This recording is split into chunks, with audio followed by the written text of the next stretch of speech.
What's some of the most common advice that you give to people to take care of themselves?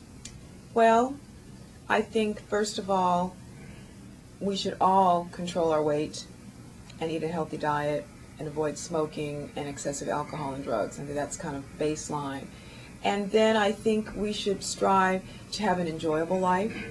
Look at those things about our life that give us pleasure and foster that. If you don't like your job, figure out a way to get another job or another boss or start something that you really love to do, because when you love what you do, people can tell, and you're a happier person. So that's one thing about being a happier person. And secondly, take care of yourself.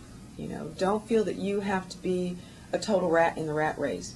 Take a vacation, read a book, go sit by the beach for a little while. I think we're all just so plugged in 24/7 that if we're not on the phone or on our Palm or our BlackBerry or on our computer or doing something, we feel guilty. We have to dispel with some of that guilt. In Europe, they take 4 weeks every year. They're not guilty. They're happy every moment. So I think we should incorporate some of that into our lives.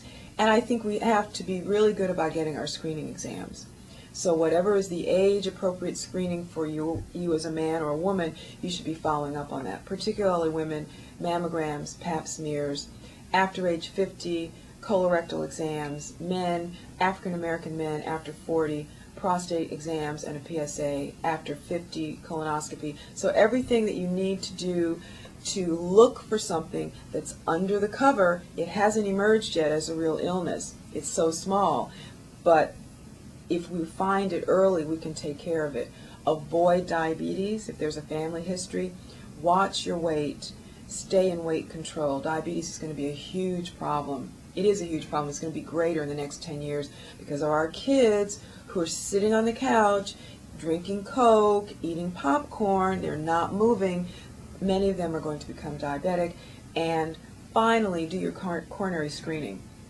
What are your risk factors for heart disease? Heart disease is the #1 killer of Americans. Tim Russert was a sad example of that. Here's a guy in the prime of his life who had a clot in one of his arteries that blocked the flow, and he died. It's very sad. But the message for us to take home from that is be proactive. Exercise, eat right. Now, some people will say, well, even if you do that, you're going to die anyway. This is true. We are all going to die, no question. But the way that we do it, how much enjoyment we have in our life in a positive way, it can be totally different. I don't think anybody wants to spend the last 5 years of their life or whatever as a cardiac cripple, in and out of the hospital, on oxygen, etc. You can keep your heart healthy and strong, and when you do that, the rest of your body is healthy and strong. Is there anything that we can do to mitigate the effects of smog here in Southern California? Oh, that's a tough one. That really is. I guess push our legislators to really work on better emissions control and just becoming more aware of our environment on the planet, being more green, using solar power or other forms of power that may not generate so much effluvium into the air. And I think we all have to do work on that. I mean, I'm always trying to think, what could we do? How could we make this more energy efficient? Maybe we could get rebates for people that want to put solar panels on their homes, because it's pretty expensive. So there's a lot of things that we can do, and I think we, as a community, need to look into that and be very proactive.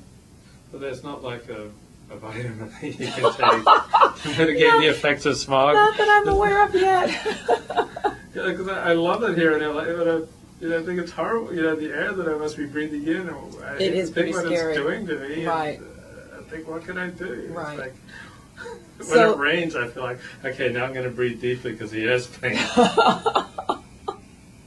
So that makes it really important for us not to smoke, not to add to any more damage in our lungs because of what we are breathing here in California. That's a good point.